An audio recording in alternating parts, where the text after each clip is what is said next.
Here we go. 3, 2, 1. Boom! And welcome to Did You Know? Brought to you by Mallard Bay. I'm Jeff Stanfield with the world famous Andy Shaver, and I'm going to go first for today. Okay.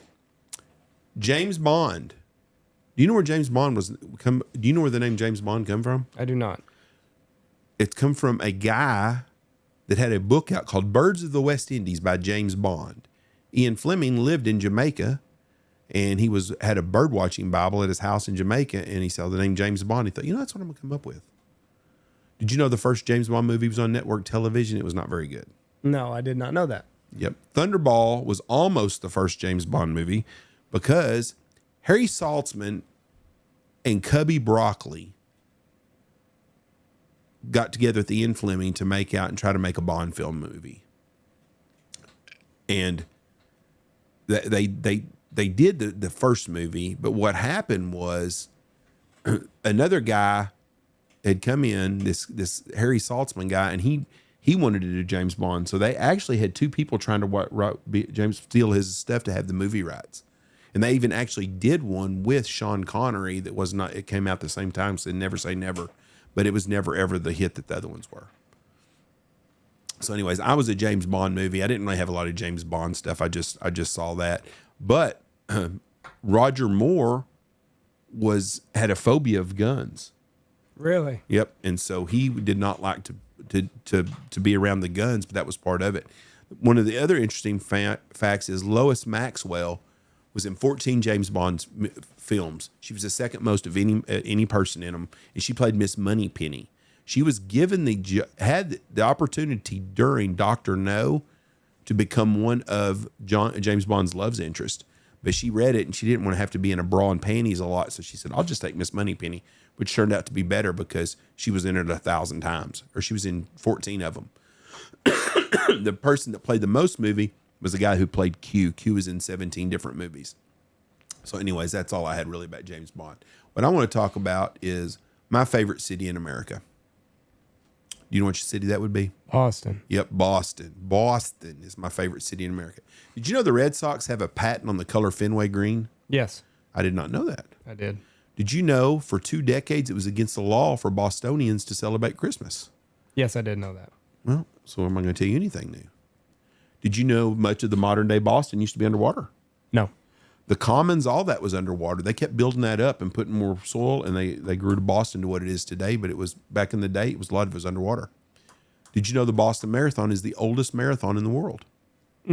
Started in 1897. Did you know Boston has the highest percentage of college students in the United States? Highest percentage of college students. Are in Boston, Boston proper. I guess with all the colleges they have. 35 colleges are there. And it's not like Dallas where you run into another suburb right down the road. No, I think it's, because basically in Boston, Boston has its suburbs, but a lot of it's Boston. Yeah. Cheers Bar was from the Bull and Finch. Been in Bull and Finch many times. I've eaten in there. It's not very good. Did not recommend it, but it's something to see.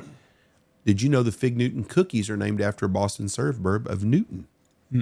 Yes. The first invented by Boston-based Kennedy Biscuit Company, which frequently named its cookies after local municipalities. I did not know that. In Boston, they play candle pin bowling, but not the more common 10-pin bowling. We have played candle pin bowling. We did that in New Hampshire, I think, right? I can't remember. Somewhere up there. One of the greatest art heights have all happened in Boston. We've talked about it before. 1990, thieves walked away with $100 million in paintings from the Isabella Stewart Gardner Museum, located in Boston. Boston is named after a town in England called Boston in Lincolnshire, England. Boston is nicknamed Beantown because of the city's historical association with beans. Boston is known as the cradle of liberty because of its prominence to the Revolutionary War. Do you know what the oldest town or the oldest building in Boston is? No, I don't. It'd be Paul Revere's house. It's still standing. Now, this is my last parting deal about Boston. I'm going to turn off to you. Boston had a deadly flood in 1919, and 21 people were killed. What do you think? They didn't die in water. What do you think it would have been that they died in? Mold. No, mold. Yeah. You're going to die in a flood of mold? Later on, breathing No. in the flood, the moldy. No? Molasses. Huh. 2 million gallons of molasses flooded the street. Damage was extensive, and 21 people were killed. How the hell can you not get away from molasses? I think people just get too cocky, Jeff. I can't imagine. It's so slow. So anyways, that is my story about Boston. Boston had its own witch trials that people don't know about in the 1600s. 3 women were hanged there. I think people know about them. No, they know the Salem ones. Oh. They also had them in Boston. And this will be my last fact. People started states started issuing driver's license in 1903, but it wasn't until 1920 that the city of Boston required people to take tests. So I guess it's like being a truck driver from India over here and just go to California and they give you a license. So anyways, that's my today, or did you know? So now it's your did you know? Okay. Do you know what the number one filter is on dating sites? Number one filter? Yeah, so like you set up your dating profile to curate what you're looking for in a partner. Do you know what the number one it would be filter that people turn on, women turn on? Big tits. No, that are looking for in a guy. Oh, money. Height. Over 6 feet tall is what it's a non-negotiable. So if you get a swipe from somebody that has their profile set at under 6 foot tall, it's not even going to reach your inbox. Do you know what percentage of men in the United States are over 6 foot 2 inches? Over 6'2"? Over 6'2". 20%. 3.9% Wow. of Americans are 6'2" or above. But that is did you say 3.9? 3.9. Wow. I knew it wasn't a lot. That is the number one thing that women look for. Over 60% of women listed height as a non-negotiable on Plenty of Fish, but less than 15% of men actually meet that height requirement. And if you go to 6'2" and above, you get down to 4. You get down right at about 4%. So 6 foot is. I'm right at 6 foot tall, and that's 15%. Less than 15%. Wow, I didn't think I would. That's nuts. So, if you are a woman and you're listening to this, and you're on a dating site, and you have over 6 foot tall as being a non-negotiable, you are eliminating 96% of the dating population. At 6'2", you are. Yeah. But 6 foot, you're 6 eliminating foot and over. 6 foot and over is what people want. Okay. So 96%. If 6'2" is your standard, you're going to miss out on 96% of the dating. Women are so shallow. I'm telling you, they really are. Okay, my last did you know, and then we're going to get out of here because I got a lot of shit going on right now. Drinking rates in the United States are the lowest they have ever been in recorded history, but not by much. Still a boozy country. Only 54% of adults claim, admit, whatever, say that they drink. That's down. That is down. It's 54%. From 1997 to 2003, at least 60% of Americans reported drinking alcohol. That figure fell to 62% in 2023, 58% in 2024, and now it is down to 54%, the lowest that it has ever been since 1939 when they started. I wonder what 65 would be like. Recording these things. What do you mean? I wonder what the percentage in 1965 was of adults that drank alcohol. It's pretty low. Well, no, it's going up. It's on an upward trend. So I'm looking at the map right here, or the chart right here. 1960, it gets pretty close to about that 54%. And when did then we peak? We peaked around late 70s, early 80s. We over 70%. And then we declined again in the 90s, and then it rose and did what it does. And then COVID, we saw a pretty good spike right there. but now it's going down. The consecutive declines in Americans reported drinking in the past few years are unmatched in Gallup trends. So the biggest group that saw a decline is women. Women are down 11% since 2023. Men are down 5 points to 57%. Drinking has also declined 11 points among non-Hispanic white adults, while it has been fairly steady around 50% among people of color.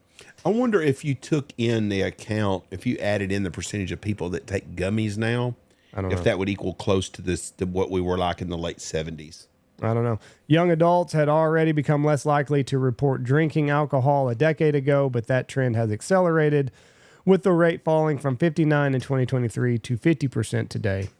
That puts their drinking rate below that of middle-aged and older adults, although fewer in those groups are also claiming to drink than they did so 2 years ago.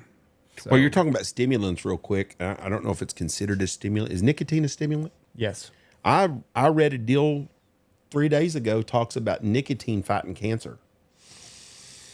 I've not heard that, but I do know that it is a neuroprotectant. So nicotine in low doses has shown signs to reverse Parkinson's and dementia and also prevent those two.